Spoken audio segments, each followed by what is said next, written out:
7 मार्च 1971 को ढाका का race course ground लोगों से खचाखच भरा हुआ था। तकरीबन 10 लाख अफराद अपने हाथों में बांस की लाठियां लिए हुए यहाँ मौजूद थे।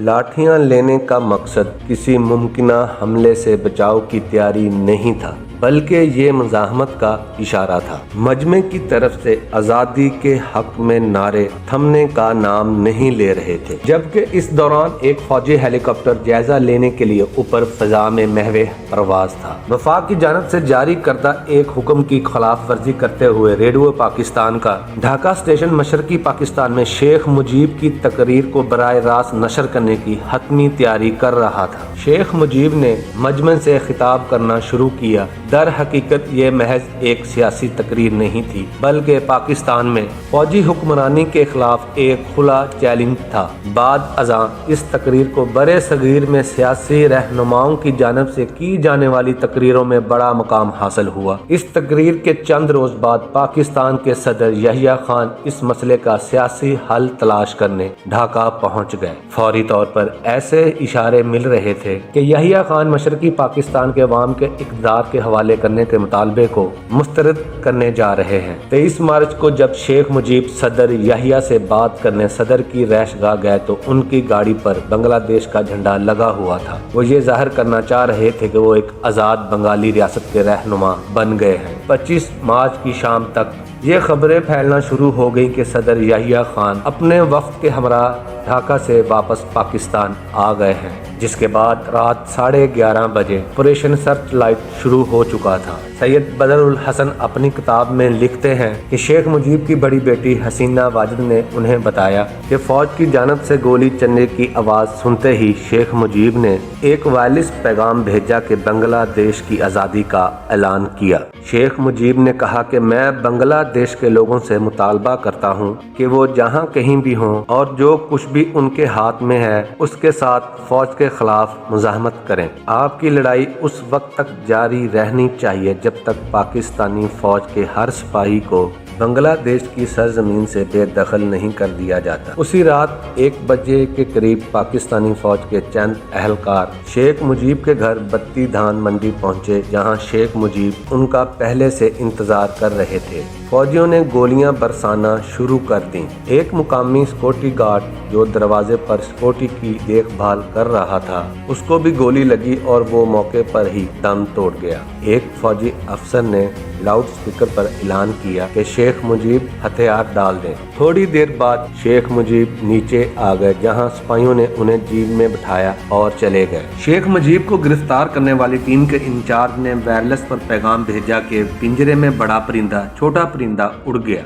बदरुल हसन लिखते हैं कि शेख मुजीब को 3 दिन तक छौनी के आदमजी कॉलेज में रखा गया, फिर सख्त सिक्योरिटी में मगरबी पाकिस्तान ले जाया गया। पाकिस्तान में उन्हें मियाँ वाली जेल में कैद रखा गया। शेख मुजीब तकरीबन 9 माह तक उस जेल में रहे। दिसंबर 1971 में उन्हें मौत की सजा सुनाई। इसी दौरान पाकिस्तान का इक़्तिदार जुल्फ़कार अली भुट्टो के हाथ में आ गया, जिनके अहकामात पर मुजीब को मियाँ वाली जेल से निकाल कर रावलपिंडी के करीब एक गेस्ट हाउस में ले जाया गया। कुलदीप नैयर अपनी किताब में लिखते हैं कि मुजीब ने मुझे बताया कि एक दिन अचानक भुट्टो उनसे गेस्ट हाउस मिलने आए। मुजीब ने उनसे पूछा, आप यहाँ कैसे आए? भुट्टो ने जवाब दिया, मैं पाकिस्तान का सदर हूँ। लेकिन मुजीब ने उस पर कहा कि इस ओहदे पर मेरा हक है। इस पर भुट्टो सीधे अपने पॉइंट पर आ गए और पेशकश की कि अगर शेख मुजीब राजी हो जाएं तो खारजा अमूर दिफा और मवासलात के महकमे मिलकर चलाए जा सकते हैं। कुलदीप नैयर ने BBC को ये भी बताया कि शेख मुजीब ने कहा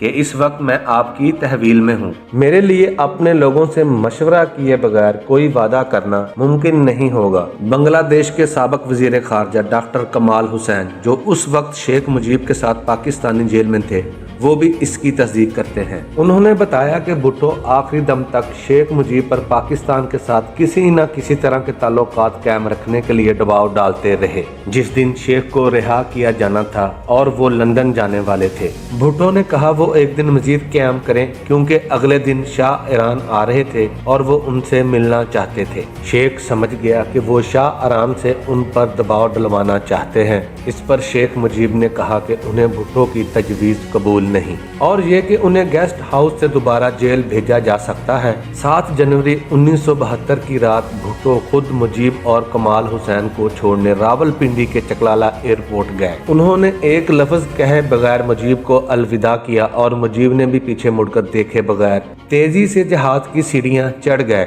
2 दिन लंदन में रहने के बाद मुजीब 9 जनवरी की शाम ढाका रवाना हो गए। रास्ते में वो चंद घंटों के लिए नई दिल्ली में रुके। डॉक्टर कमाल हुसैन याद करते हुए कहते हैं कि उस वक्त के इंडियन सदर वजीर आजम इंदिरा गांधी, उनकी पूरी काबीना, तीनों अफवाज के सरबराहान और मगरबी बंगाल के वजीर आला शेख मुजीब के इस्तकबाल के लिए दिल्ली के हवाई अड्डे पर मौजूद थे। फौजी छावनी के मैदान में एक जलसा-ए आम में मुजीब ने बांग्लादेश की आज़ादी की जिद्दोजहद में मदद करने पर हिंदुस्तानी अवाम का शुक्रिया अदा किया।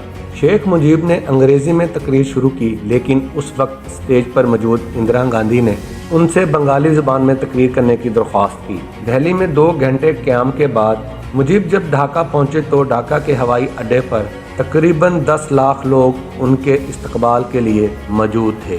शेख मुजीब, जिनका पाकिस्तानी जेल में 9 माह गुजारने की वजह से वज़न काफ़ी कम हो चुका था, अपने दाएं हाथ से अपने लंबे बालों को पीछे करते हुए आगे बढ़े, जहां ताजुद्दीन अहमद ने अपने कायद को अपनी बाहों में लपेट लिया और दोनों की आंखों से आंसू जारी हो गए। उन्होंने रेस क्रॉस ग्राउंड में लाखों के हजूम के सामने रविंद्रनाथ टैगोर को याद किया। शेख मुजीब ने टैगोर को हवाला देते हुए कहा कि आपने एक बार ये शिकायत की थी कि बंगाल के लोग सिर्फ बंगाली ही रहें, सच्चे इंसान नहीं बने। ड्रामाई अंदाज में मुजीब ने कहा, ऐ अजीम शायर वापस आओ कि तुम्हारे बंगाली लोग कैसे इन शानदार इंसानों में बदल गए हैं जिनका तुमने कभी तसव्वुर किया था। शेख मुजीब ने इक़्तिदार संभाला और जंग से तबाहशुदा बांग्लादेश की तमीर नौ शुरू की, लेकिन उनकी कहानी का एक अफसोसनाक इंजाम हुआ। 1975 तक मामलात उनके हाथ से निकलने लगे, करप्शन बढ़ने लगी, अवाम में बेइत्मीनानी के साथ साथ बंगाल फौज में भी बेइत्मीनानी बढ़ने लगी। 15 अगस्त 1975 की सुबह बांग्लादेशी फौज के कुछ जूनियर अफसरों ने शेख मुजीब की रहायश गाह पर हमला कर दिया। अपने घर के बाहर गोली चलने की आवाज़ सुनते ही शेख मुजीब ने बांग्लादेश के आर्मी चीफ जनरल शफीकुल्लाह को फ़ोन मिलाया। BBC से बात करते हुए जनरल शफीउल्लाह ने बताया था कि मुजीब बहुत गुस्से में थे। मुजीब ने जनरल शफी से कहा कि तुम्हारे सिपाहियों ने मेरे घर पर हमला किया है, उनको वापस आने का हुक्म दें। मैंने मुजीब से पूछा, क्या आप अपने घर से बाहर आ सकते हैं? यहाँ सैयद बदरुल हसन आर्मी चीफ के रवैये पर सवाल उठाते हैं। BBC से बात करते हुए उनका कहना था कि आप अपने मुल्क के सदर से ऐसे बात कैसे कह सकते हैं? क्या आप सोच रहे थे कि वो ऐसी सूरत हाल में घर से बाहर आ जाएं जब चारों तरफ गोलियां चल रही हों? घर पर हमले के बाद शेख मुजीब बलाई मंजिल से नीचे आने के लिए सीढ़ियां उतर रहे थे जब फौजी अहलकारों ने उन पर फायरिंग की। मुजीब मुंह के बल गिरे। उनका पसंदीदा पैप अभी तक उनके हाथ में था और इसके बाद उस घर में मौत का रक्स शुरू हुआ। सबसे पहले बेगम मुजीब को गोली मारी गई, फिर उनके बेटे शेख जमाल की बारी आई। घर में मौजूद उनकी दोनों बहुओं को भी नहीं बख्शा गया और यहाँ तक कि उनके सबसे छोटे बेटे 10 साला रसल मुजीब को मौत के घाट उतार दिया गया। इस पूरे घराने की सिर्फ 2 बेटियां ही जिंदा रहीं, क्योंकि उस वक्त वो घर में नहीं बल्कि जर्मनी में थी। सुभाष चक्रवर्ती माजी में टाइम्स ऑफ इंडिया के दिल्ली में ब्यूरो चीफ रह चुके हैं।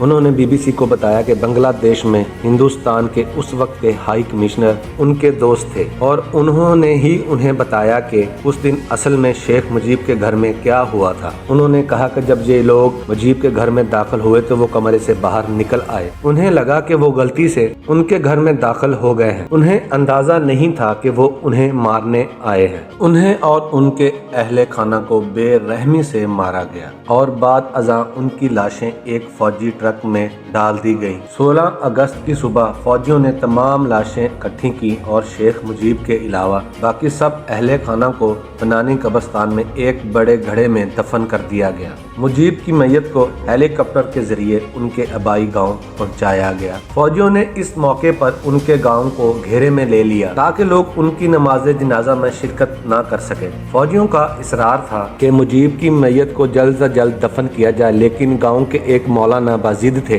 कि मैयत को गुस्ल दिए बगैर दफन नहीं किया जा सकता। बदरुल हसन लिखते हैं कि नहाने के लिए साबन दस्तयाब नहीं था और आखिर में उनकी मैयत को कपड़े धोने वाले साबन से नहलाया गया, अपने वालिद के पहलू में दफना दिया गया। उस शाम जब बारिश शुरू हुई तो थमने का नाम नहीं ले रही थी।